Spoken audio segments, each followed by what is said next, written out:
사무엘기 학원의 말씀입니다. 그 무렵 주님의 말씀이 나타나게 내렸다. 나의 종 다윗에게 가서 말하여라. 주님이 이렇게 말한다. 너의 날수가 다 차서 조상들과 함께 잠들게 될 때 내 몸에서 나와 내 뒤를 이을 후손을 내가 일으켜 세우고 그의 나라를 튼튼하게 하겠다.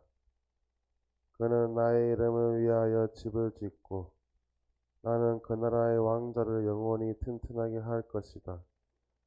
나는 그의 아버지가 되고 그는 나의 아들이 될 것이다. 너희 지방과 나라가 내 앞에서 영원히 굳건해지고 내 왕자가 영원히 튼튼하게 될 것이다. 주님의 말씀입니다.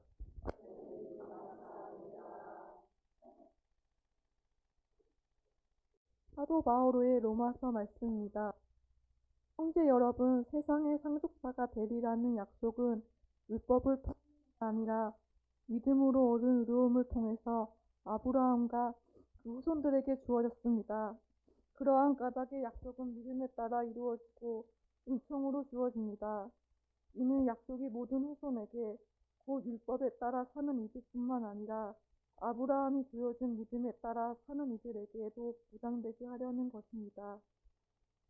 아브라함은 우리 모두의 조상입니다. 그것은 성경에 내가 너를 많은 민족의 조상으로 만들었다 라고 기록된 그대로입니다. 아브라함은 자기가 믿는 분, 곧 죽은 이들을 다시 살리시고 존재하지 않는 것을 존재하도록 불러내시는 하느님 앞에서 우리 모두의 조상이 되었습니다. 그는 희망이 없어도 희망하며 너의 후손들이 저렇게 많아질 것이다 하신 말씀에 따라 많은 민족의 아버지가 될 것을 믿었습니다. 바로 그 때문에 하느님께서 그 믿음을 의로움으로 인정해 주신 것입니다. 주님의 말씀입니다.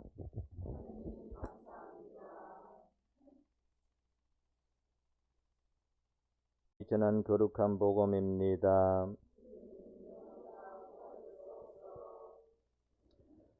오늘 요셉 죽일에 관계된 복음을 읽어야 합니다만은 피정 강의를 위해서 피정 주제에 맞는 복음을 제가 선택해서 읽겠습니다. 요한복음서 13장에 예수님께서 제자들의 발을 씻겨 주신 내용의 복음입니다. 파스가 축제가 시작되기 전 예수님께서는 이 세상에서 아버지께로 건너가실 때가 온 것을 아셨다. 그분께서는 이 세상에서 사랑하신 당신의 사람들을 끝까지 사랑하셨다. 만찬 때의 일이다.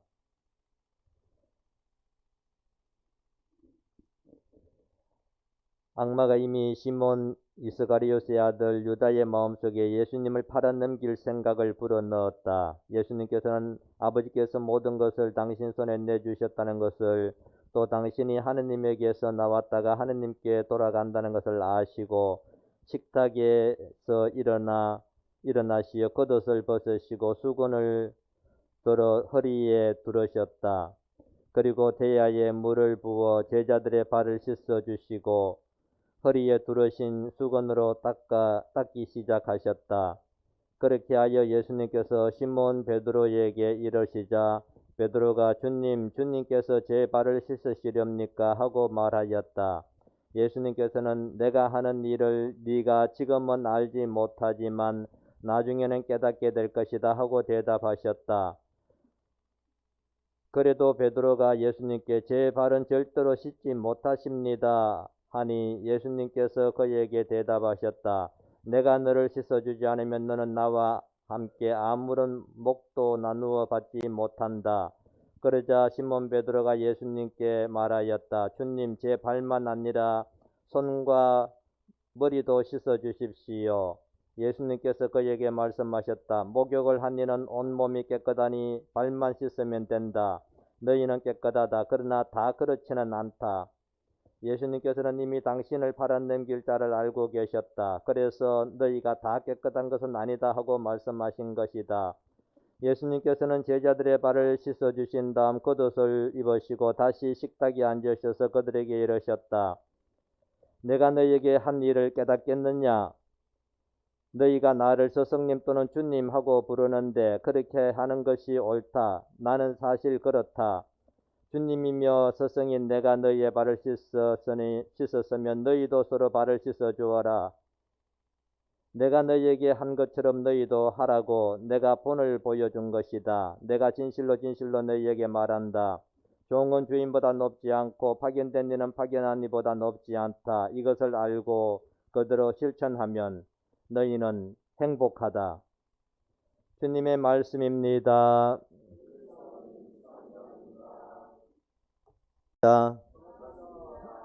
지난 10월 달에 왔었죠, 제가. 10월 달에 왔고 또 이제 6개월 정도 지나갔고 여러분의 얼굴을 뵀는데 그동안에 식구가 좀 늘었네요. 식구가 요즘 뭐 애도 적게 낳는데 식구 늘었으니까 참 보기가 좋습니다. 더군다나 우리 저 선생님 또 노래하시는 인천에서 오셨죠. 그 인천에서 여기까지 올라오면 얼마나 걸립니까? 야, 이거 울타리 공동체 복 받았습니다, 그죠? 제가 있는 장성성당에는 지금 3년이 넘었는데 딱 한 번밖에 안 오셨어요. 그런데 울타리 공동체는 아마 선생님이 여러 번 오신 걸로 알고 있는데 그만큼 여러분을 사랑하는 마음이 지극하기 때문에 이렇게 그 5시간 반을 운전을 해서 오시지 않나 생각을 합니다. 오늘 요셉 축일인데 사순절 기간에 늘 요셉 성인의 축일을 맞이하거든요. 사순 기간이 좀 가라앉잖아요. 가라앉는 그 가운데서 그래도 한 번씩 이렇게 북돋아 주시는 분이 바로 요셉 성인이 아니신가. 요셉 축일이 사순 기간 중에 있으니까요. 주기를 지내면서 한 번씩 북돋아 주시는 것 같은데 요셉 성인에 대해서 이렇게 성경에 보면요 참 과묵하신 분입니다. 성경 다 봐도 요셉 신부님이 직접 뭐 한 말씀 하는 게 한마디도 안 나옵니다. 그렇죠? 성모님은 가브리엘 천사 찾아와서 하느님께서 너를 택해갖고 너 구세주의 어머니가 되게 하겠다. 이거는 하느님이 하시는 일이기 때문에 너는 결혼하기 전에 아기 잉태한다 하니까 그렇습니까? 그러면 이 몸은 주님의 종이오니 그대로 이루어지기를 바랍니다 하고 한마디 하십니다. 그러난 후에 산골에 사는 언니 누굽니까? 엘리사벳 찾아가고 방문 받자 내 영혼이 주님을 찬송하며 나를 구하신 하느님께 내 마음 기뻐 뛰노나니 하면서 막 노래를 하면서 또 한 말씀 하십니다. 또 언제 합니까? 소년 예수님 12살쯤 됐을 때 성전에 올라갔다가 내려올 때 막 깜빡하고 그냥 내려왔다가 아이고 안 되겠다 싶어서 찾으러 올라가죠. 그래서 성전 올라가서 예수님을 찾게 됐을 때 아이고 야야 우리가 야약하면 미안합니다만은 아이고 우리가 얼마나 너를 찾는지 아니 라고 또 한 말씀 하십니다. 또 언제 한 말씀 하시느냐? 가나 혼인잔치에서 또 한 말씀 합니다. 이 집에 술 떨어졌다 라고 아직 제 때가 안 됐는데요 하니까 어쨌든 술 떨어졌다 라고 하시면서 종들에게는 무엇이든지 그가 시키는 대로 하라 라고 하십니다. 그런데 요셉 성인은 한 말씀도 안 합니다. 속으로만 생각하고 있습니다. 속으로만. 결혼 약혼은 했는데 이미 아내죠. 법적으로는 약혼했으니까 마리아와 살기도 전에 아이고 임신을 했으니까 이 일을 어쩌나 한자 고민하다가 물론 같이 살기도 전에 아기를 뺐으면 율법대로 의하면 동네에 내다 놓고 고발을 해갖고 돌로 쳐 죽여도 그거는 괜찮은 일인데 그래도 요셉은 의로운 사람이라서 다른 사람의 불행을 보고 기뻐한다든지 다른 사람 잘못되는 것을 보고 꼬방치라고 한다든지 다른 사람의 피를 본다든지 그걸 원하지 않았습니다. 어떻게 하면 이걸 해결할 수 있을까 하다가 마음속으로 파혼해야 되겠다 라는 마음을 가진 것이 있죠. 그러니까 한 말도 안 하고 속으로만 파혼해야 되겠다. 말이 없었던 분입니다. 어쩌면 경상도 사람의 기질을 아마 타고났지 않았나 싶은 생각이 드는데 그렇게 말씀이 없으셨던 분입니다. 그러면서도 본인이 이제 가장이 되고 또 남편이 돼갖고 성모님을 아내로 맞아들여서 지켜주고 평생 동안 동정을 지키고자 하는 순결을 지키고 동정을 지키고자 하는 아내의 그 뜻을 따라서 동정을 지켜줬고 또 천사로부터 아내 마리아가 아이를 낳으면 예수라 하여라 그 명대로 아기의 아버지가 돼갖고 길러주는 아버지가 돼갖고 평생을 그렇게 부양을 하면서 잘 키웠습니다. 오늘 우리 시대에는 말이 너무 많죠. 텔레비전 켜면 전부 지 말만 한다고 남의 말을 안 듣잖아요. 젊은 애들도 그렇대요. 보니까 커피숍에 앉아갖고 아가씨 둘이가 이야기를 하는데 동시에 같이 이야기해요. 아니, 한쪽에 이야기하면 한쪽은 들어야 되잖아. 근데 동시에 같이 막 이러는데 언제 듣습니까? 그러니까 오늘날 우리 시대는 말이 너무 많은데 정말 본받아야 할 덕 중에 하나가 요셉 성인과 같은 과묵한 그리고 잘 경청하는 자기가 이건 아니다 싶었는데 천사가 알려주자 그렇구나 하면서 듣고 순명하는 그런 요셉 성인의 덕을 우리가 본받아야 되지 않을까 생각을 합니다. 오늘 요셉 성인의 주기를 맞으신 분들 축하드립니다. 아까 박수 치던데 저도 박수 한번 쳐드리겠습니다. 네. 네, 오늘 미사하고 또 이제 피정 강의를 하나 해야 되는데 미사 중에 제가 이 강의할 것을 미리 하나 또 생각을 해서 복음을 읽었습니다. 복음의 내용이 최후 만찬 때 제자들과 마지막 식사를 하게 되실 때 예수님께서 식사를 하시다가 일어나셔서 제자들의 발을 씻겨 주셨다 하는 그런 내용인데요. 요즘 사람들은 참 편한 것을 찾거든요. 굉장히 이기적이 되어가고 있습니다. 내 싫으면 안 한다 이깁니다. 내가 싫다는데 왜 자꾸 내한테 시켜? 싫으면 안 한다. 그래서 상당히 이기주의가 되어가고 있고 이런 이기주의가 마치 하나의 덕인 양 그렇게 생각하기까지 합니다. 그래서 어쨌든 내가 싫으면 나 그거 안 하겠다 하는 것이 요즘 우리 시대에 많은 사람들이 나타내는 하나의 성향이 아닌가 그렇게 여겨집니다. 사람들이 자꾸만 그렇게 내 싫으면 안 한다 하는 이런 마음이 있다 보니까 결혼 생활도 사회 생활도 공동체 생활도 참 더 어려워지죠.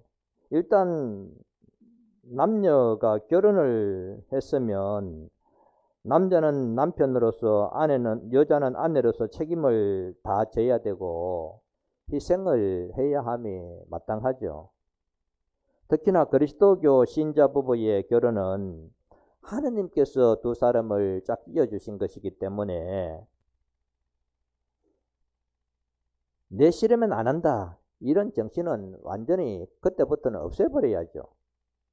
자식을 낳았으면 부모는 싫든 좋든 그 자식을 위한 희생이 따라야 되고 책임이 따라야 됩니다.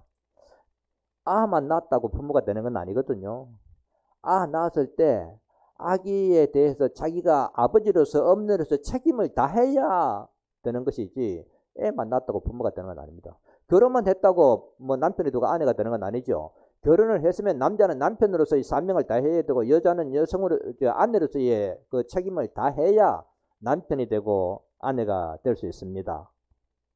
그런데 그런 책임과 희생을 중요하게 생각하지 않은 것 같습니다. 그러니까 살다가 남편이 병들면 아내는 토끼 보고 토끼 나는 말 압니까? 예, 예. 뭐 부부가 말다툼 했다고 해서 뭐 갈라져 버리고 뭐 자식을 떠맡기 싫으면 뭐 위탁소에 뭐 맡겨버리고 그러죠. 그래서 이런 사람들이 점차로 늘어나는 우리 시대를 심리학자 중에 에릭 프롬이라고 하는 사람이 있는데 이런 이기주의를 어떻게 표현했느냐면 이기적인 사람은 다른 사람들의 필요에 대한 관심이나 다른 사람이 뭐를 필요로 하는지 그 관심이나 다른 사람에 대한 존경심이나 인권에 대한 존중 따위는 아예 안중에도 없다라고 했습니다. 그리고 이기적인 사람은 자기 자신 외에는 아무것도 볼 수 없고 다른 사람과 모든 것을 자기에게 얼마나 설모가 있느냐 없느냐 자기인데 얼마나 유익하냐 아느냐 그걸 가지고 모든 것을 다 판단하는 것이지. 이게 바로 소위 대인은 이익에 따라 움직이지 않고 의에 따라 움직인다잖아요. 공자가 말했듯이. 그러니까 이것이 옳은 일이냐 옳지 않은 일이냐 그걸 먼저 보는데 소위는 여기 내인데 도움이 되나 안 되나 그거부터 먼저 본다는 것이죠. 어때야 되겠습니까? 내인데 도움이 되느냐 안 되느냐 그걸 먼저 살펴야 되겠습니까? 이게 옳은 일이냐 아니냐 그것부터 먼저 살펴야 되겠어요. 예, 여러분은 다 대인입니다. 예, 소인이 아니고. 그래서 이기적인 사람은 근본적으로 남을 사랑할 능력도 없다라고 그렇게 평을 하는데요. 참 이기주의가 얼마나 만연하고 있는지 걱정입니다. 오늘날의 사람들은 점점 더 이기적으로 그렇게 되어가죠. 이기주의가 마치 저세술이냐 아니면 뭐 덕으로까지 생각을 하는데 이런 세상에서 오늘 복음의 예수님께서는 제자들의 발을 씻겨주고 내가 너희들에게 해준 것처럼 너희도 서로에게 해주라 이 말씀이 아마 먹혀 들어갈까 참 먹혀 들어가지 않으리라고 여겨집니다. 어렵다고 생각합니다. 그래서 교회를 다닌 지 10년이 되고 뭐 20년이 되고 아마 세례받고 난 후에 제가 좀 전에 읽었던 이 예수님 발 씻어준 이 복음에 대해서는 여러 번 아마 들었을 것입니다. 잘 알고 있을 것입니다. 근데 이렇게 예수님께서 제자들의 발을 씻겨주셨다는 이 복음에 대해서 참 잘 알고 있지만은 저를 포함해서 여러분 모두가 함께 과연 얼마만큼이나 남의 발을 씻겨주라는 이 말씀을 주님의 말씀을 내 마음에 담고 실천하고자 하는가 이걸 돌이켜보면 모르겠어요. 저는 참 제 자신이 나를 돌아볼 때 이 말씀 앞에 비추어서 본다면 참 부끄러운 생각이 들고 예수님 앞에 죄스러운 그런 마음을 가집니다. 남의 발을 형식적으로 전례에 따라서 성주간 목요일에 씻어준 적은 있었지만은 그 외에는 내가 씻어준 적이 없거든요. 남의 발을 씻어준 적이 없습니다. 그래서 남의 발을 씻어주어라 라는 예수님의 이 말씀이 어떻게 들으면 굉장히 상투적인 그리스도교의 표현으로만 생각할 수도 있고 그거는 뭐 복음에 있으니까 신부가 뭐 강론으로 해야 되는 말이다 이렇게 받아들이려고 하는 경향도 없지 않아 있을 겁니다. 그런데 만일의 경우 오늘 이 시간만큼은 그런 경향이 내 마음에 조금이라도 남아있다면 성령께서 그런 경향을 다 썰어버리고 정말 예수님께서 제자들의 발을 씻겨주신 것처럼 나도 남의 발을 씻겨줄 수 있는 사람이 되어야겠다. 그런 각오를 가질 수 있도록 성령께서 인도해 주시기를 기도하게 됩니다. 오늘 우리가 들은 성경 말씀을 조금 더 잘 이해하기 위해서 하나의 그 배경 설명을 좀 하자면요. 이스라엘 백성들이 사는 유대 나라는 상당히 건조한 땅이거든요. 비가 잘 안 옵니다. 11월에서 1, 2월 그때만 비가 좀 오고 그 외에는 거의 비가 안 옵니다. 그래서 굉장히 건조하죠. 그렇기 때문에 뭐 요즘처럼 뭐 신발 운동화 괜찮고 뭐 구두 괜찮으면 발에 먼지가 그럴 때 먼지가 나더라도 발에까지는 그렇게 먼지가 안 묻는데, 예수님 당시에는 기껏 좋은 신발이라고 해야 지금 말하는 슬리퍼 내지 샌들이, 그러니까 그 샌들을 신고 건조한 땅이니까 1km만 가도 온 발에 먼지가 수북히 쌓일 정도로 그렇게 발이 더러워지죠. 그래서 어느 집에 들어가든지 그 나라는 문간 앞에 뭐가 있느냐 하면 물 담아 놓은 항아리가 있습니다. 손님이 오면 아니면 자기가 밖에 나갔다가 들어오면 항상 발부터 먼저 씻도록. 왜냐하면 그러다 보면 먼지 덮었으니까 발에. 그러니까 먼저 씻도록 그렇게 돼. 예수님께서 가나 혼인잔치에 가서 물 떨어졌을 때 항아리마다 물 채워라 했을 때 그 항아리가 바로 발 씻는 물을 채워 넣을 수 있는 그런 항아리였습니다. 그래서 어느 집에 들어가든지 그 집 문간에는 반드시 물을 담아 놓는 항아리가 있고 그 항아리에서 물을 떠서 발을 씻도록 되어 있었습니다. 근데 뭐 손님이 오면 종이 보통 이제 그 집에 들었으면 발 씻어 주는 일은 종이 노예가 하는 일이죠. 만일의 경우에 뭐 발 씻어 주는 사람이 없으면 결국은 자기가 직접 발을 씻는 수밖에 없습니다. 따라서 유대 나라에서는 그 이스라엘 그 족속들에게 있어서는 발을 씻고 집안에 들어가는 것이 하나의 관습처럼 되어 있었죠. 예수님께서 마지막 날 그 제자들과 마지막 만찬을 하실 때 가월절이라고 하는 유대인에서 가을절 뭐 성경에서 말하는 파스카 많이 들어보셨죠? 파스카, 가월절 혹은 유월절. 유월절은 몇 월 달에 있겠어요? 예? 6월절이 3월달 되지 4월달에 있습니다. 6월절은 뭐냐면 넘을 유자, 넘을 월자. 그러니까 우리 가톨릭에서 말한다면 가월절이라는 말과 똑같습니다. 지나가다, 건너가다, 넘어가다. 개신교에서는 보통 6월절이라는 말을 쓰고 우리 가톨릭에서는 가월절이라는 말을 쓰고 성경에서는 파스카라는 말을 쓰는데 같은 뜻이죠. 이 가월절은 유대 민족에게 있어서는 참 큰 명절입니다. 우리의 큰 명절은 설날 아니면 뭐 추석날 아니면 민족의 해방을 맞이했는 해방날, 일제 강제 제국주의에 의해서 강제 통합 36년 동안 고생하다가 해방된 날도 우리가 큰 축일인데, 유대인들에게 있어서 가월절은 바로 우리 민족의 해방절과 같았습니다. 큰 축일이었습니다. 에집트에서 노예 생활을 하다가 해방된 것을 기념하는 날이죠.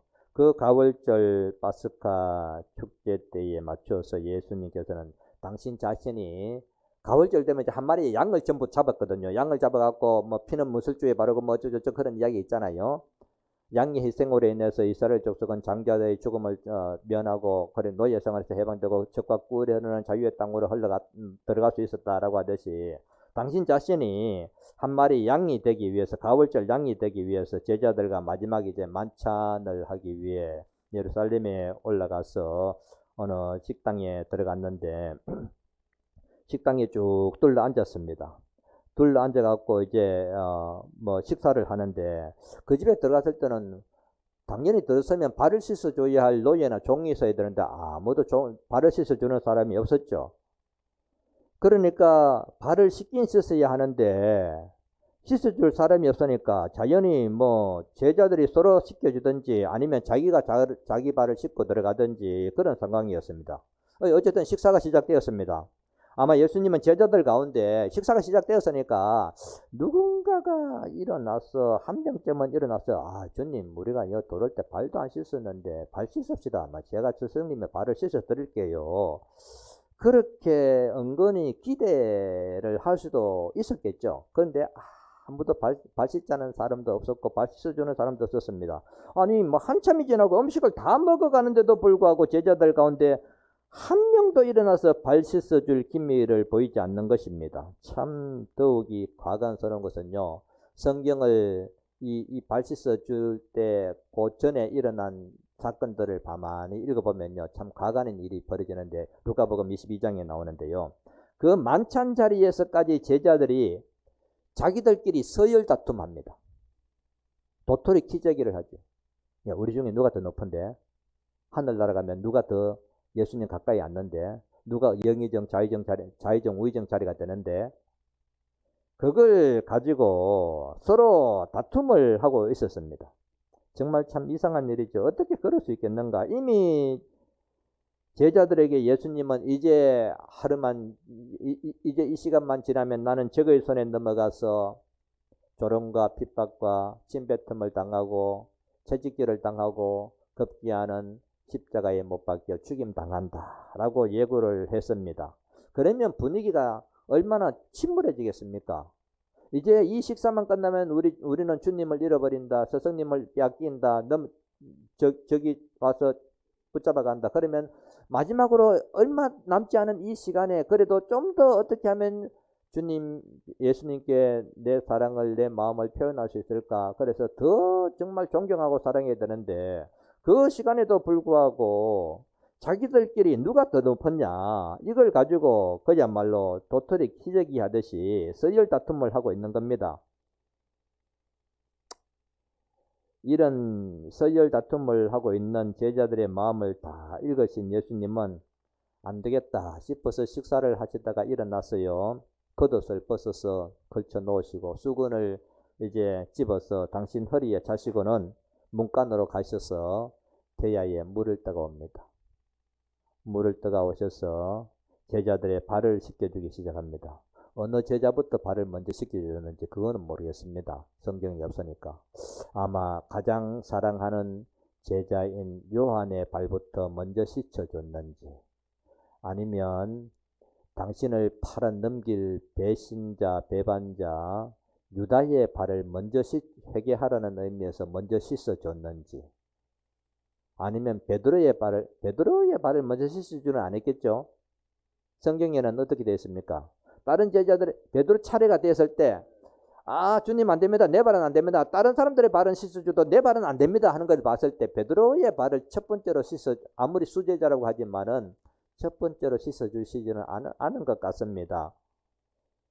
그렇게 여하튼 누구의 발부터 먼저 씻겨줬는지 모르겠습니다만은 한 사람 발을 씻겨줬습니다. 그러나 참 보십시오.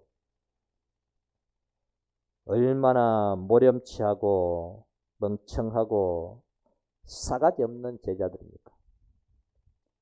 저나 여러분이나 한번 생각해 보십시오. 예수님께서 발을 씻어주려고 대야에 물을 떠오면 어떻게 합니까? 어떻게 해야 됩니까? 예? 당연히 일어서갖고 발 내밀어야 되겠죠? 그러면 안 되죠. 이거 주님께서 어떻게 발을 씻어주려니까 내가 할게요.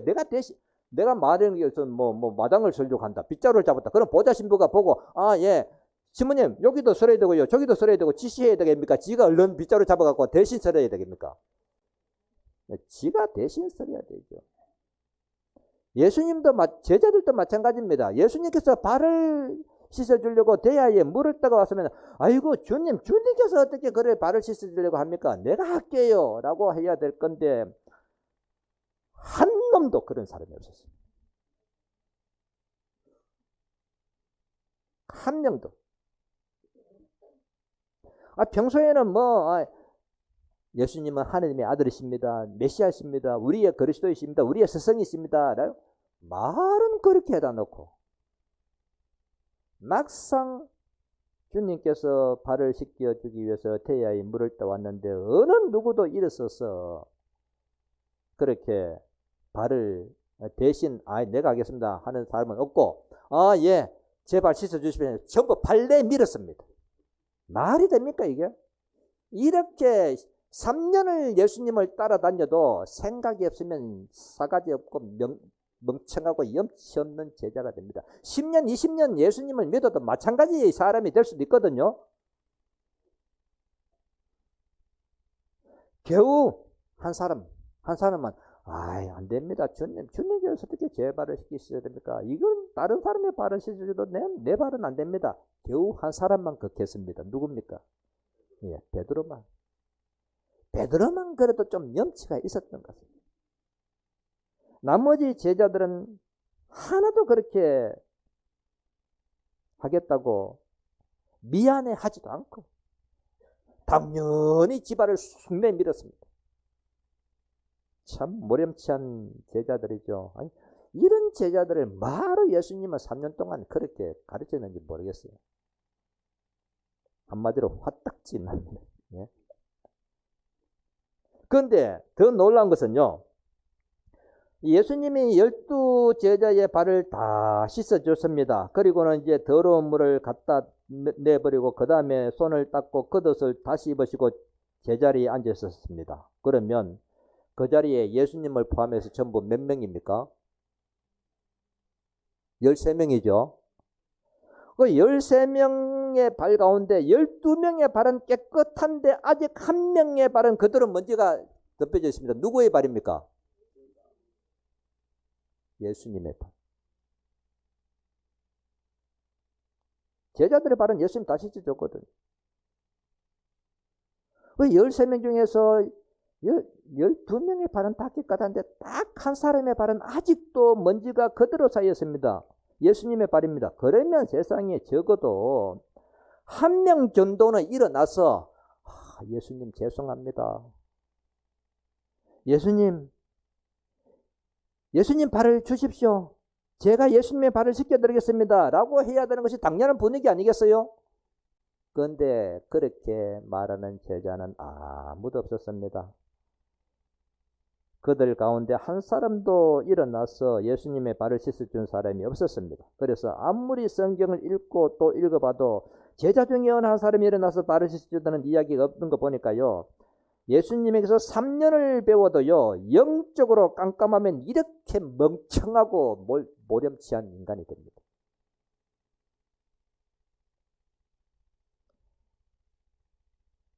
(10년을) 믿어도 영적으로 얻으면 이렇게 멍청한 짓을 하는 것이죠.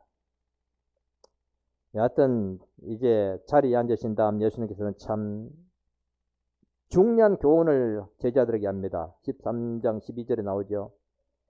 이 제자들의 발을 씻어주신 다음 겉옷을 입으시고 다시 식탁에 앉으셔서 그들에게 이르셨다.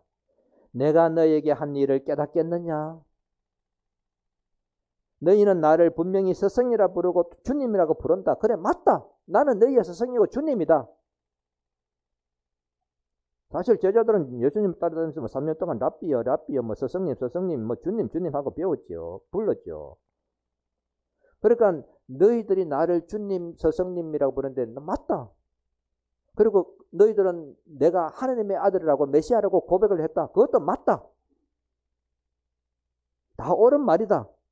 라고 하시면서 그 다음에 무슨 말을 하느냐면 주님이요 스승인 내가 너희의 발을 씻었으면 너희도 서로 발을 씻어 주어야 한다. 라고 말씀하십니다. 스승이신 예수님은 제자들의 발을 씻겼습니다. 주님이신 예수님은 종들의 발을 씻겨줬습니다. 왜냐? 내가 했듯이 너희도 서로 발을 씻어 주도록 하기 위해서 내가 본을 보여준 것이다 라고 합니다. 그 다음에 아주 상투적인 말씀 한마디가 나옵니다. 진실로 내가 말하는데 종은 주인보다 높지 않고 파견된 이는 파견한 이보다 높지 않다. 맞죠? 종이 주인보다 더 높을 수 없고 신분은 가는 사람이 신분을 시킨 사람보다 더 높지 않잖아요. 그러면서 뭐라고 하느냐면 너희도 내가 발을 씻겨준 것처럼 이것을 알고 그대로 실천하면 너희는 복이 있다. 행복하다. 라고 했습니다. 무슨 뜻을 담고 주님이 말씀하시는가? 너희들이 스승이다, 너희들이 하느님이다 부르는 내가 그만큼 낮추어서 발을 씻어주려고 하면 상대방 앞에서 무릎 꿇어야 되죠. 낮춰야 되죠. 무릎을 꿇고 발을 씻겨줬다면 너희의 주인이고 너희를 파견하는 사람으로서 발을 씻겨줬다면 너희는 나를 따르는 종이고 파견받은 사람인데 너희도 당연히 서로 발을 씻어줘야 된다 라고 그렇게 말씀하시죠. 그러나 이렇게 소중한 말씀을 우리에게 주셨습니다마는 사실 따지고 보면 그 당시 예수님의 제자들을 비롯해서 오늘날 저 김신부나 여러분들을 살펴보건대 예수님처럼 남의 발을 씻겨주고자 하는 마음을 가지고 정말 우리가 신앙생활하고 있는가 돌아본다면 참 부끄러워지지 않을 수가 없습니다. 그러니까 입으로는 기도할 때마다 주님, 주님, 서성님, 서성님 그렇게 말을 하면서도 조금도 주님이요 스승이신 예수님을 닮으려고 하는 제자가 없으니까 참 많이 부끄러워지죠. 그래서 여러분에게도 저에게도 참 이것을 돌아보면 모순이 아닌가, 신앙생활을 한다고 하면서도 모순이 아닌가 하는 생각이 듭니다. 예수님은 그러면 왜 그렇게 이 발을 씻겨주는 모범을 보였는데 그 발을 씻겨주심의 뜻이 무엇인지 우리가 좀 살펴볼 수 있습니다. 발을 씻겨준다는 것은 겸손의 표현입니다.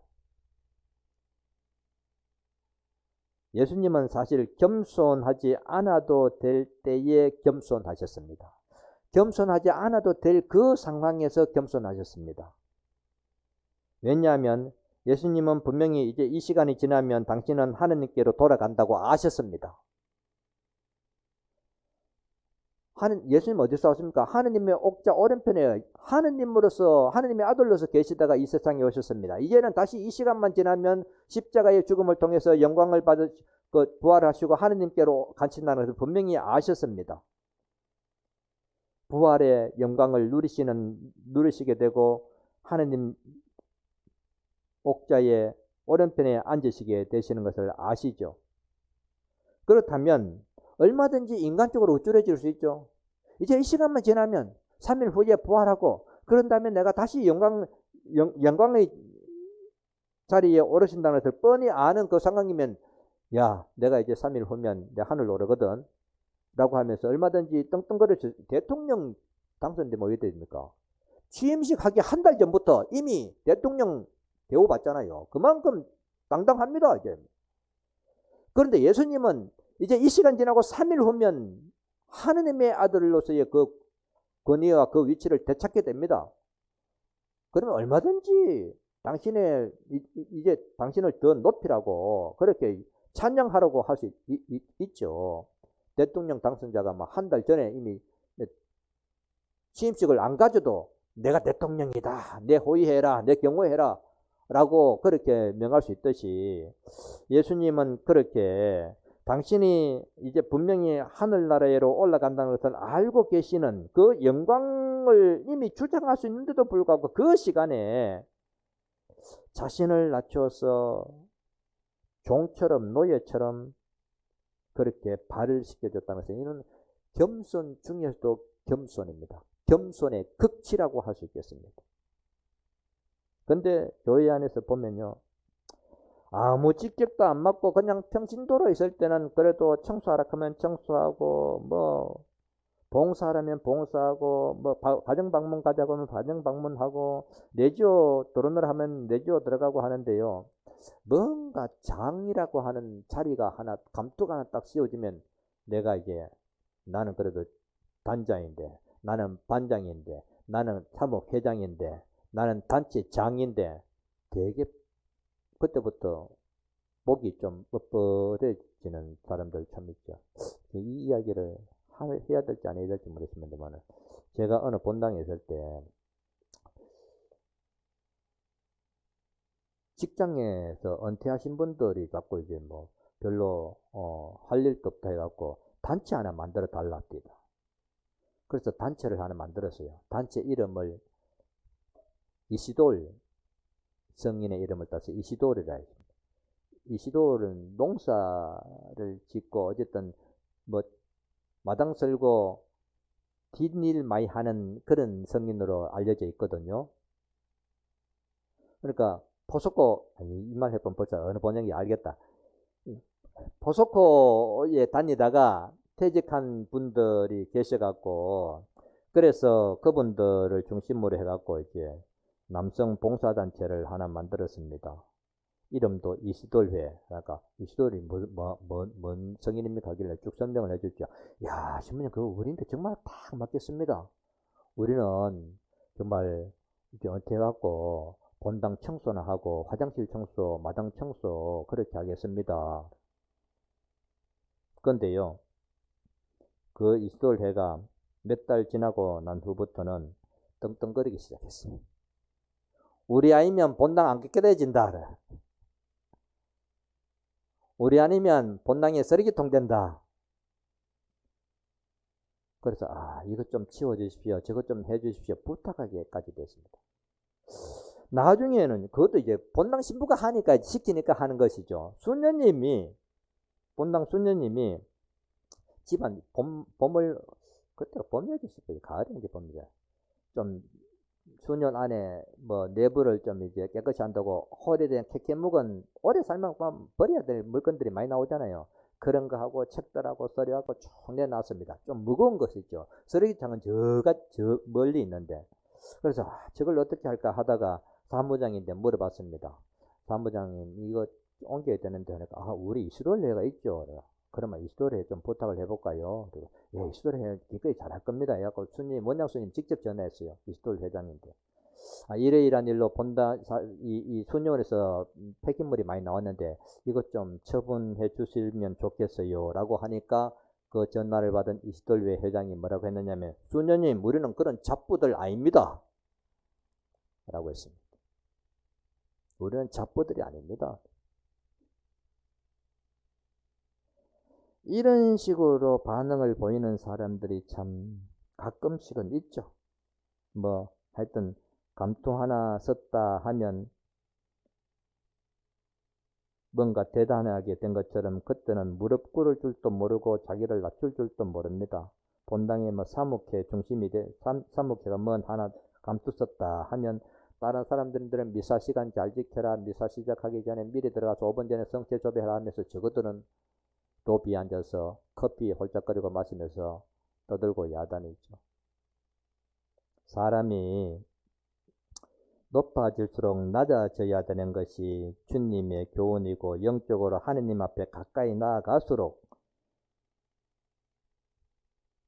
더 겸손해야 되는데 그렇지 못한 것 같습니다. 그렇기 때문에 주님께서는 참 본받아라고 당신을 팔아넘길 무서운 계략을 갖고 있는 가룟 유다의 발도 서슴지 않고 씻어줄 수 있었고 서로 높아지기 위해서 도토리 기저귀를 하고 있는 제자들의 마음을 다 아시면서도 그들의 발을 씻겨주실 수 있었고 고맙다는 말 한마디도 하지 않았을 뿐만 아니라 스승이 발을 씻겨주는데도 불구하고 자기들은 주님의 발을 씻겨드릴 생각조차 하지 못하고 있는 모렴치한 그런 제자들의 발도 주님께서 다 씻겨주셨습니다. 여러분 신앙을 가진 사람으로서 우리는 이 예수님을 본받기를 원해야 되지 않을까. 저도 본받아야 되고 여러분도 닮기를 원해야 됩니다. 그런데 예수님은 은근히 걱정을 하신 것이 있었던 것 같습니다. 이제 제자들과 마지막 왕찬을 하시면서 작별 인사를 하게 되는데 그리고 난 후에 제자들을 떠나고 나면 50일 후에는 어떤 일이 벌어지냐면 하늘에서 성령이 내려와서 제자들을 충만케 하거든요. 성령이 내려오면서 제자들은 이제 밖에 뛰쳐나가고 예수님이 주님이십니다. 여러분이 못 박아 죽인 예수 그리스도가 바로 메시아이십니다. 라고 외치게 됩니다. 그랬을 때 그 말을 들은 사람들이 수없이 이제 회개하고 돌아오잖아요. 베드로가 한번 나가서 설교를 하자 3,000명 내지 5,000명이나 되는 사람이 막 회개하고 돌아옵니다. 그리고 말 한마디에 안전병이 보고 내가 너에게 금과 은은 없지만은 내 예수님의 이름 말하건대 일어나라 하니까 벌떡 일어나고 그러니까 뭐 놀라운 일이 벌어지죠.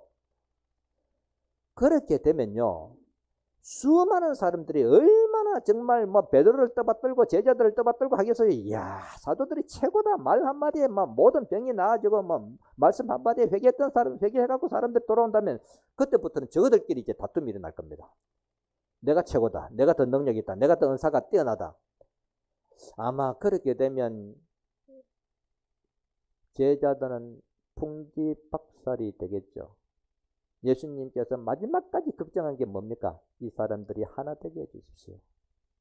아버지 이 사람들이 하나 되게 해주십시오. 그렇게 기도하셨습니다. 그런데 50일 지나서 자신들의 능력이 대단해지면 아마 그때부터는 어떤 분열이 일어나게 될지 모르겠죠. 그래서 그걸 아마 더 염려하셨던 것이 아닌가. 그래서 그럴수록 그때를 생각해서 겸손해야 된다, 낮춰야 된다, 발을 씻겨줘야 된다, 이런 것을 가르치기 위해서 당신께서 먼저 그렇게 발을 씻겨주시는 모범을 보이지 않았을까 하는 생각도 합니다.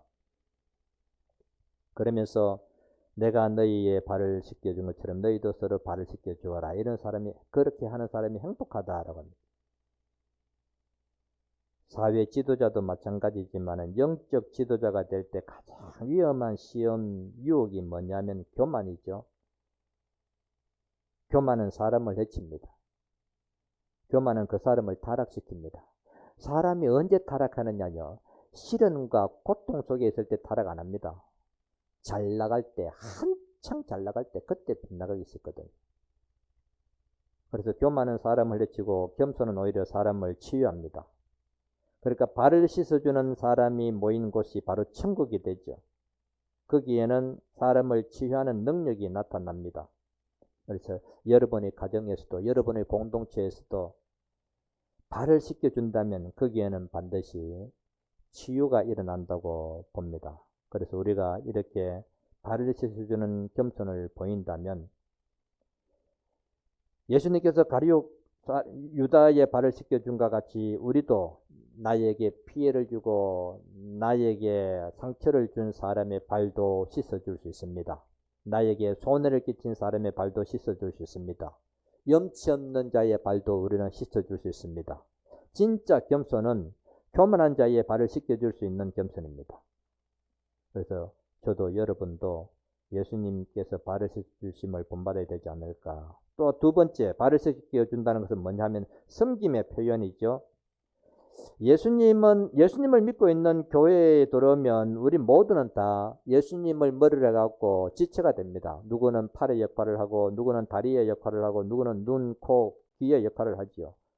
그런데 우리의 몸은 지체 중에 자기 자신을 위해서 존재하는 지체는 하나도 없습니다. 심장이 심장을 위해서 존재하지 않죠. 허파가 허파를 위해서 존재하지 않습니다. 허파는 몸을 위하고 심장도 몸을 위합니다. 모든 지체가 다 몸을 위한 존재가 되죠. 마찬가지로 우리가 일단 공동체 안에서 신앙생활을 하다 보면 우리는 자기가 자기를 위하는 존재가 지체가 돼서는 안 되겠죠. 공동체라고 하는 이 성모 울타리 공동체라고 하는 이 공동체의 몸을 위해서 우리는 희생하고 애쓰고 낮추고 발을 씻겨줄 수 있어야 되겠죠. 그것이 바로 공동체를 살리는 것이라고 할 수 있습니다. 예수님을 믿는 우리는 구원받았다고 하면서 낮출 줄 모른다면 뻣뻣한 사람, 교만한 사람이 되겠죠. 아무리 자기가 능력이 있으면 뭐 하겠습니까? 자기가 뛰어나면 뭐 하고, 자기가 많이 배웠으면 뭐 하겠습니까? 자기를 낮춰서 발을 씻어줄 수 있는 그런 사람이 되어야 되겠죠. 한 가지 예를 좀 들고 마치겠습니다. 어느 본당에 그 자매가 좀 치맛바람도 쐈고 말빨도 쐈고 그러던 것 같아요. 그러면서 여성위원회에서 자기의 주장을 너무 강하게 내세우고 했던 것 같아요. 그래서 신부님이 고민하다가 그 고해소에 이제 판공서사를 주는데 들어보니까 그 자매의 목소리입니다. 그래서 그 자매에게 성사를 주고는 보석을 뭐 줬냐 하면 일주일 내로 집에서 남편의 발을 씻겨주고 감상문 하나 적어서 갖고 온다라 했습니다. 남편의 발을 씻겨주고 그때 느껴지는 그 마음을 적어서 갖고 온노라 했습니다. 그저 습관처럼 결혼하고 나서 평소에 남편의 발을 잘 씻어줬다면 큰 어려움이 안 되겠죠. 근데 결혼을 하고 난 후에 10년이 20년이 돼도 한 번도 남편의 발을 씻겨준 적이 없다면 남편 발을 씻겨주라는 이 보석도 굉장히 어려운 거 아니겠어요?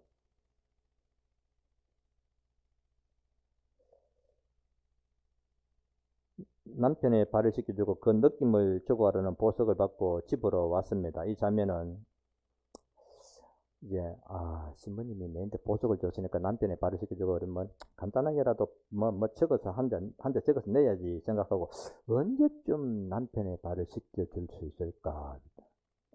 주중에 한 날을 택해서 어쨌든 남편의 발을 씻겨주긴 주어야겠다고 마음을 먹었는데 결혼하고 난 후에 한 번도 자기가 씻어준 적이 없으니까 이게 쉽지가 않았습니다. 그래서 내일은 꼭 해야지 하다가 지나가고, 모레는 꼭 해야지 하다가 지나가고, 전모레는 꼭 해야지 진짜 해야지 하다가 지나가고, 거의 이제 하루만 더 지나면 이제 일주일이 됩니다. 하루밖에 남지 않았습니다. 그러니까 이 자매가 그래 오늘은 눈 딱 감고 무조건 남편 돌으면 발 씻어주자 생각하고는 그날은 남편이 돌아오기만을 기다렸습니다. 아니나 다를까 저녁이 돼갖고 벨이 띵동하고 울리면서 남편이 들어왔습니다.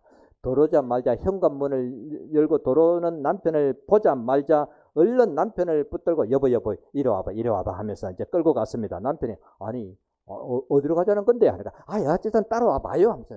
그래서 이제 남편은 질질질 딸려갔습니다. 딸려가는데 어디로 가냐면 화장실로 들어갑니다. 화장실로 들어가더니 변기통을 딱 이제 덮고 난 후에 그 위에 앉아라 합니다. 그래서 변기통 위에 앉았어요. 앉았는데 여보 여기 좀 앉아봐요 하다가 여보 내가 요즘 보니까 당신이 참 회사에서 너무 시달리는 것 같고 얼굴도 피곤이 가득한데 그런 당신을 보고 내가 위로를 해주지 못해서 늘 마음 아팠는데 내가 오늘은 당신에게 특별 서비스 한번 할게 라고 하면서 이제 그리고는 남편의 양말을 벗기고 준비해놨던 따뜻한 물을 대야에 담아가지고 와서 이제 여기 발 담가라고 합니다. 그래가 남편이 발 담갔죠. 하여튼 이 옆에 내가 왜 이카나 하면서 너무 갑자기 변하면 무슨 큰 사들이 난다는데 새도 죽을 때가 되면 슬픈 소리를 울리고 사람도 죽을 때가 되면 착해진다고 하듯이 너무 갑자기 이렇게 변하니까 뭔 일이 있는가 이제 걱정도 좀 됐습니다. 하여튼 아내가 발을 씻겨주겠다고 그렇게 하는데 서먹서먹한 처지지만은 그는 발을 내밀었습니다. 양발도 벗기고 아내가 발을 씻어주는 모습을 앉아서 이렇게 내려다 보는데요. 참 마음이 어떤 감정이 일어났을까? 어떤 감정이 일어났겠어요? 한번 상상해 봐도 됩니다. 결혼 당시에는 그 섬섬 옥수였던 아내의 손이 어느새 거북이 등짝처럼 갈라져 있는 모습을 보게 됩니다. 그런데 그렇게 거친 손인데도 참 부드럽게 발을 씻겨주는 아내를 내려보자니 그동안 아내에게 내가 참 너무 소홀했다 이런 생각이 드는 겁니다. 아프게 했던 거, 술 먹고 늦게 들어오고 실망시켰고 고생 명령했고 생일이다 결혼기념일이다 한 번도 제대로 챙겨주지도 못했고 여보 고마워 사랑해 이 말도 못했고 그런 온갖 생각들이 다 떠오르는 겁니다. 그런 갖가지 일들과 상념들이 일면서 마음에는 미안하기도 하고 고맙기도 하고 그러면서 뭐라 하냐면 그래 조강지처라고 했는데 나를 가장 끝까지 아껴줄 사람은 역시 내 아내다. 이 사람뿐이다. 사랑해야지. 앞으로는 내가 좀 더 관심 가져야지. 라는 마음이 일어났습니다. 그런 마음 일어나겠죠? 억지로 내가 이해하고 동의를 구하는.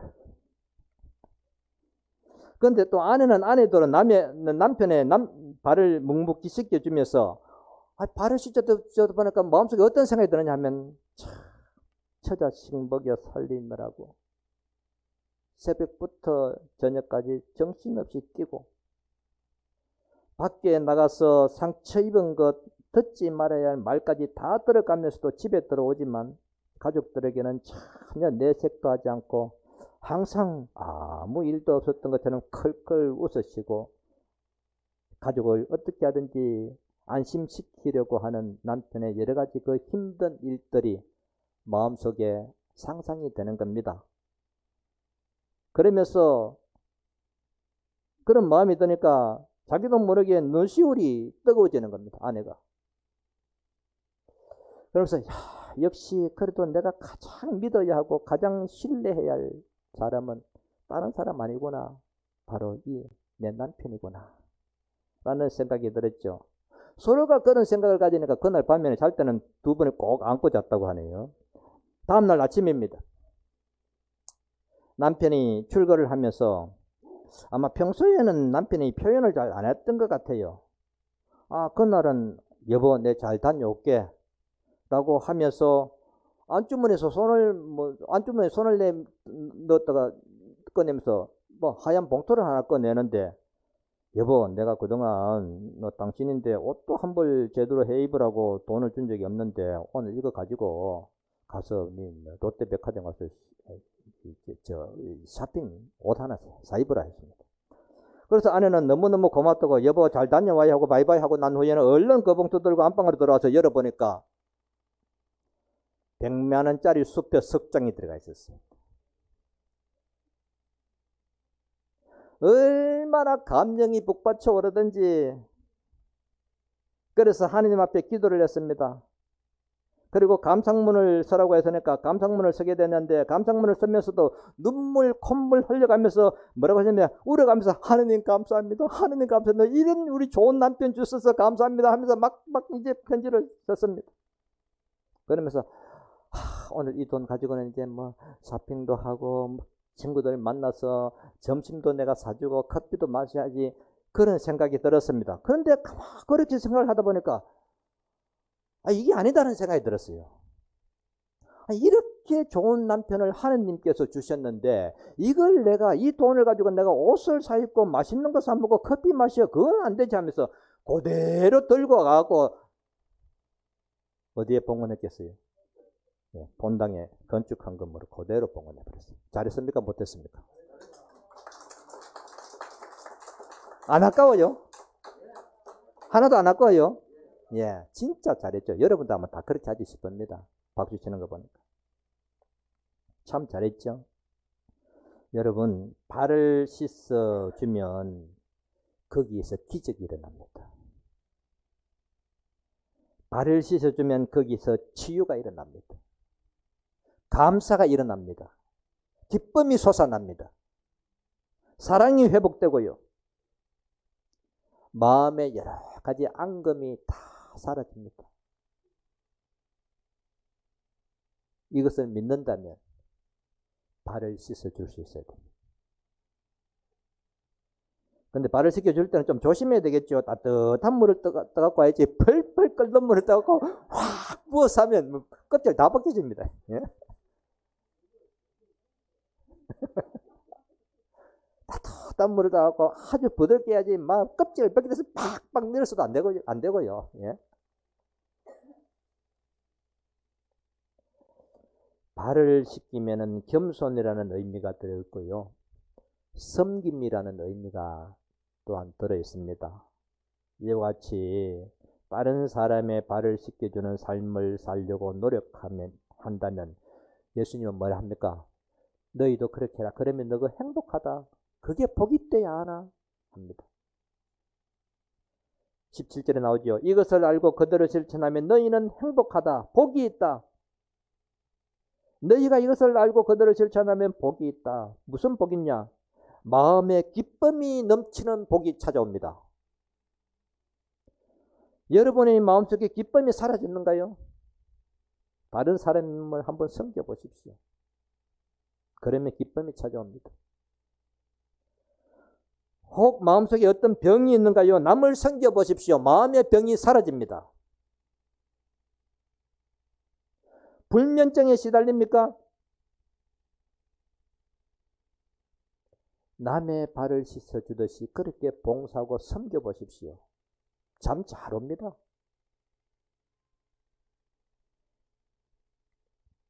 오스트리아의 에들러 박사라고 하는 분이 정신과 의사인데 이분은 자기를 찾아오는 우울증 환자를 치료할 때 자주 어떤 처방을 내리느냐 하면 일주일 동안 가서 매일 남을 어떻게 하면 기쁘게 할 수 있을까? 골똘히 생각하면서 그대로 한번 해보십시오. 라고 했습니다. 나는 왜 이렇게 슬픈가? 나는 왜 이렇게 우울한가? 그거 생각하지 말고 남을 어떻게 하면 기쁘게 할 수 있을까? 네 자신에 대해서 생각하지 마라. 남을 어떻게 하면 기쁘게 해줄 수 있을까? 그거 생각하면서 해봐라. 라고 했습니다. 그렇게 해서 치유된 사람이 많다고 합니다. 여러분, 오늘날 우리의 마음에 왜 병이 생기느냐? 왜 짜증스럽고 자꾸 불만이 쌓이고 원망이 나오고 미워지고 용서가 안 되고 왜 그러냐? 자기만 생각하기 때문에 그렇습니다. 지만 생각하기 때문에. 극도의 이기주의가 내 마음속에 뿌리 내리고 있기 때문에 그렇죠. 못 가져서 못 얻어서 불만이 아닙니다. 없어서 불만이 아니죠. 자기만 생각하는 이기주의가 되어 있기 때문에 마음에 병이 생기는 겁니다. 오늘날 우울증 병원에 한번 가보십시오. 가진 것 다 가졌고 갖출 것 다 가졌고 몸은 성한데도 불구하고 우울증에 걸려서 사람 구실 못하는 사람이 참 많습니다. 왜 그러냐? 지만 생각하기 때문에. 자기만 생각하는 그런 사람의 욕구를 누가 다 채워줄 수 있습니까? 아무도 못 채워줍니다. 그렇기 때문에 그런 병을 치유받으려면요, 무조건입니다. 조건 달지 말아야 됩니다. 무조건 남을 위해서 사십시오. 남을 섬겨야 됩니다. 그러면 마음의 병이 치유됩니다. 호스피스 병동 같은 데 가서 정말로 열심히 봉사하는 사람, 시한부 환자, 다 죽어가는 임종 환자를 상대로 해갖고 실험하면서 간호하는 사람들에게 가서 물어보십시오. 마음의 병이 있습니까? 라고 물어보십시오. 없습니다. 그런 사람들은. 무료급식소 가서 열심히 봉사하는 사람들 한번 물어보십시오. 마음의 병이 있는지. 없죠. 자기가 가지고 있는 익힌 미용 기술을 가지고 독거노인 찾아가고 정말 혼자 사는 사람 찾아가서 머리 손질해주고 만지는 사람들인데 가서 물으십시오. 우울증 있습니까? 우울증 같은 거 모릅니다. 라고 합니다. 내가 가진 도배 기술 아니면 내가 가진 전선이나 뭐 배관 기술 혹은 목공 기술을 가지고 집 고쳐주기에 봉사팀에 들어가고 열심히 주말마다 가서 일하는 사람에게 물어보십시오. 마음의 병이 있는지. 없죠. 그런 사람들에게는. 장애인을 돌보며 수고하는 형제자매들을 찾아가서 한번 물어보십시오. 남의 발을 씻어주기 위해서 마음을 쏟고 그들을 위해서 살려고 하는 사람들에게 마음의 병이 있는지. 그들에게는 마음의 병이 없습니다. 그러므로 어떤 사람이 복이 있다고, 어떤 사람이 행복하다고 예수님 말씀하시느냐? 남의 발을 씻어주는 사람 행복하다, 복이 있다라고 합니다. 어떤 복입니까? 내 마음의 기쁨의 샘을 다시 회복할 수 있는 복입니다. 또 어떤 복이겠어요? 내 마음에 있는 병을 말끔히 씻어낼 수 있는 복입니다. 마음의 병을 치유하고 기쁨을 회복하는 길은 해다오 해다오 이것도고 저것도 다오 라고 다오 다오 하는 데 있는 것이 아니고 내 마음을 채우고 내 욕망을 채우는 데 있지 않습니다. 오히려 내가 남의 발을 씻어주려고 하는 데서 기쁨이 오고 행복이 옵니다. 그러므로 여러분, 주님의 말씀대로 순종해야 됩니다. 예수님께서 발을 씻겨주셨습니다. 우리도 발을 씻겨줄 수 있어야 됩니다. 예수님이 보여주신 본을 따라서 예수님을 스승이라 부르고 주님이라고 부른다면, 그렇게 부르면서 발을 씻어주는 그런 본을 따른다면 우리들의 공동체에, 우리들의 가정에, 우리들의 일터에 분명히 하느님이 주시는 놀라운 복 그리고 기쁨이 따라오리라고 믿습니다. 우리 공동체에 이런 복이 가득히 있기를 바라면서 이 미사를 계속해서 봉헌토록 하겠습니다. 성로 울타리 1회 우리 밀빵 보고 계십니다. 이 빵이 참 빵 잘 만들어요. 참 진짜 고소하고 맛있어요. 근데 우리 여기 빵은 내가 먹으면 아무 탈이 없어요. 그래서 좋은 줄 알아요. 여러분들 이 빵 한번 구입해서 드셔보세요. 그러면 아주 건강한 빵. 아이들 요즘 너무 방부제 많이 들어간 빵들 먹으면요, 그게 이제 황동 호르몬하고 연결돼갖고 애도 못 낳는 거예요. 그 중고등학교 때 다 망치는 거예요. 이렇게 건강한 빵, 귀한 먹을 거, 우리 진짜 맛있다. 여러분들 1회 우리 밀 전화번호 밑으로 나갈 겁니다. 전화하셔갖고 택배 주문하시면은, 그리고 이거는 받자마자 바로 드셔야 돼요. 왜냐면 한 2, 3일 지나고 나면 바로 곰팡이 나요. 냉장고에 넣으면 또 한 2, 3일은 또 되더라고요. 냉동실에.